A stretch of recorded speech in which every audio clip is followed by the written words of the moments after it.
Welcome back to my channel. আমার চ্যানেলের পক্ষ থেকে সবাইকে অনেক অনেক ভালোবাসা জানিয়ে শুরু করছি আজকের রেসিপি।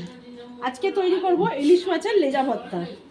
দুটো ছোট ছোট লেজা ছিল, সেই দুটো লেজাকেই এখন ভর্তা হবে। তো প্রথমে লেজাটা নুন হলুদ মাখিয়ে নিচ্ছি।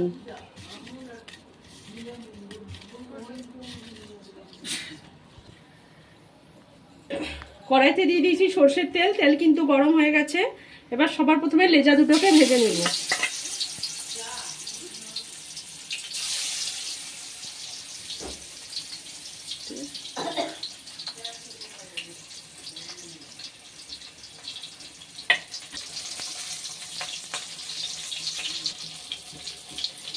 মাছগুলো এবার উল্টে দেবো লেজা দুটো।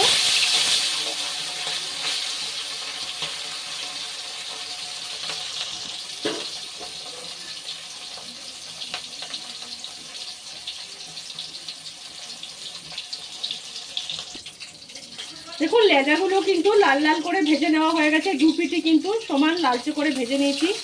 ইলিশ মাছের লেজা কিন্তু একটু কড়া করেই ভাজতে হবে, নাহলে কাটা বাছতে অসুবিধা হবে।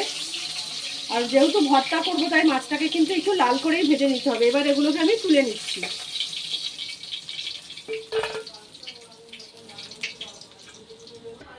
এই মাছ ভেজে তুলে নিয়েছি। এবার ওই মাছ ভাজার তেলের মধ্যেই ভেজে নেবো দুটো শুকনো লঙ্কা।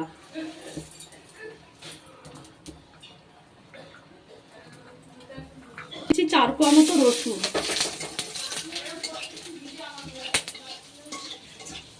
রসুন কিন্তু ভাজা হয়ে গেছে, এগুলো তুলে নিচ্ছি।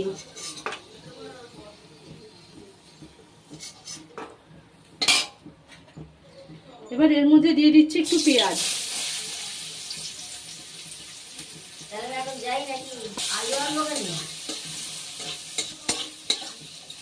পেঁয়াজটাও তেলের মধ্যে একটু ভেজে নেব। দেখুন পেঁয়াজটা কিন্তু খুব বেশি ভাজবো না, হালকা ভাজলেই হবে। যে এরকম ভাজা হয়ে গেছে, এবার এটাকে তুলে নেব।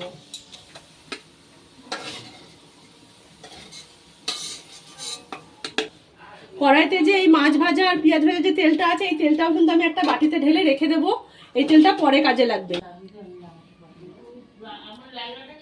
এই যে তেলটা ঢেলে রেখে দিয়েছি, আর এই যে মাছের লেজাগুলো এবারে কাটা বেছে নেব। কাটাটা কিন্তু একটু সাবধানে ধৈর্য ধরে বাছতে হবে। খুব ছোট ছোট না থাকে মাছে, সেইভাবে বেছে নেবেন। এই যে সরু সরু লেজায় কিন্তু প্রচণ্ড কাটা, আর এই সরু সরু কাটাগুলোকে কিন্তু সব বেছে ফেলে দিতে হবে। তো এটা একটু কিন্তু সময় নিয়ে ধৈর্য ধরে করতে হবে। এইভাবে সমস্ত মাছের কাটাগুলোকেই আমি বেছে নেব। দেখুন মাছটা কিন্তু কাটা বেছে সুন্দরভাবে, একদম একটুও কাটা নেই। একটু সময় বেশি লেগেছে, কিন্তু সুন্দরভাবে সমস্ত কাটা বেছে নিয়েছি। কুচনো পেঁয়াজ আর কাঁচা লঙ্কা, এখানে অল্প লবণ নিয়েছি। প্রথমে এই কাঁচা লঙ্কা আর পেঁয়াজটাকে কিন্তু খুব ভালোভাবে লবণের সাথে রগড়ে নেব। কাঁচা পেঁয়াজটা কিন্তু অপশনাল, চাইলে দিতেও পারেন, নাও দিতে পারেন। এবার এর সাথে যে রসুনগুলো ছিল সেগুলো একটু হাত দিয়ে এইভাবে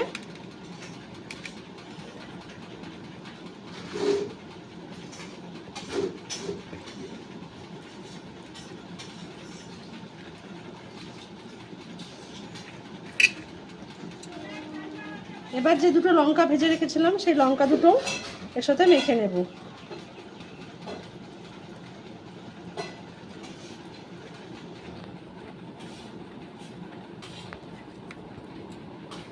এবার কাঁচা লঙ্কা, পেঁয়াজ, রসুন, শুকনো লঙ্কা, ভাজা পেঁয়াজ সব খুব ভালোভাবে মিশিয়ে নিলাম।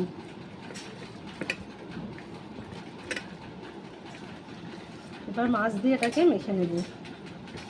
আপনারা চাইলে এখানে কিন্তু ধনে পাতাও দিতে পারেন, কিন্তু আমরা ধনে পাতা দিচ্ছি না। তার কারণ ইলিশ মাছের গন্ধটাই কিন্তু ওটাই ভালো লাগে, তার সাথে ধনে পাতার গন্ধটা আমার ভালো লাগে না, তাই আমি ব্যবহার করছি না।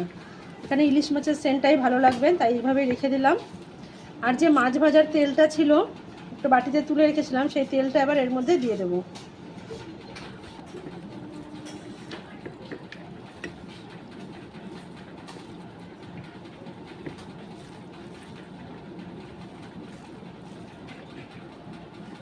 তেলটা দিয়েও কিন্তু খুব ভালোভাবে মিশিয়ে নিয়েছি।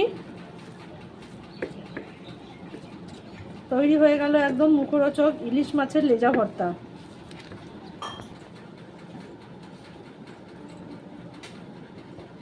এইভাবে কিন্তু গরম গরম ভাতের সাথে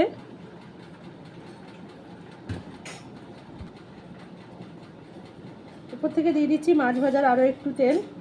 এইভাবে কিন্তু গরম গরম ভাতের সাথে ইলিশের লেজা ভর্তা কিন্তু অসাধারণ খেতে হবে। এভাবে একবার অবশ্যই করে রেসিপিটি দেখুন, আর প্লিজ চ্যানেলটা সাবস্ক্রাইব করুন, লাইক শেয়ার কমেন্ট করে পাশে থাকবেন। সকলকে অনেক ধন্যবাদ।